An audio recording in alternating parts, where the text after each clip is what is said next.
Méditation du 25 novembre. Le N de Nazareth. Puis il dit à tous, si quelqu'un veut venir après moi, qu'il renonce à lui-même, qu'il se charge chaque jour de sa croix et qu'il me suive. Luc 9, verset 23. Richard Stearns était président-directeur général d'une entreprise produisant de la vaisselle en porcelaine fine. Lorsqu'il a reçu un appel téléphonique de son ami Bill Brace, c'était pour lui dire que World Vision, la célèbre organisation humanitaire internationale, cherchait un nouveau président et que lui, Richard Stearns, pouvait être ce président. Stearns répondit immédiatement qu'il n'était pas disponible. Il était le principal dirigeant d'une prestigieuse société. Il aimait son travail et les avantages matériels dont il bénéficiait. Changerait-il tout cela pour servir les nécessiteux dans les pays les plus pauvres du monde? C'est pourtant ce qu'il fit. En 1998, Richard Stearns releva le défi de servir les plus démunis, mais pas seulement pour leur apporter une aide humanitaire, il ferait cela et bien plus encore. Il accomplirait aussi la mission que nous a confiée le Seigneur Jésus d'aimer notre prochain comme nous-mêmes et de prêcher son évangile à toute créature. 20 ans plus tard, en 2018, Richard Stearns prenait sa retraite alors que World Vision connaissait la plus forte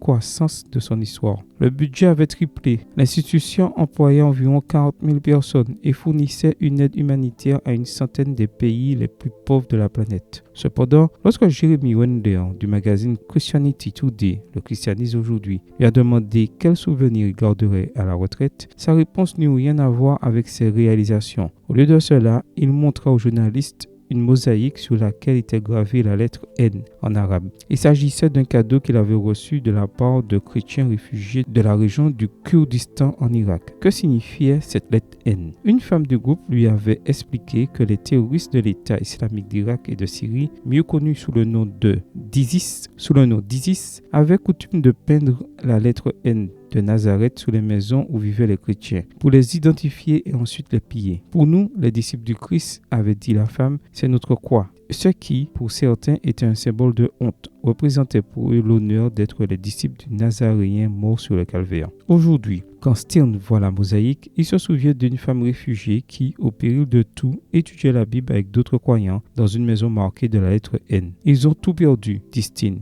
mais ils ont une histoire à raconter. C'est l'histoire du Dieu qu'ils aiment, et pour qui ils sont prêts à tout sacrifier. Et vous, avez-vous une histoire à raconter? Prière. Saint-Esprit, touche-moi aujourd'hui et allume en moi la passion de tout donner, même ma vie, pour celui qui est mort pour moi au calvaire. Amen. Bonne journée à vous et que le Seigneur vous bénisse.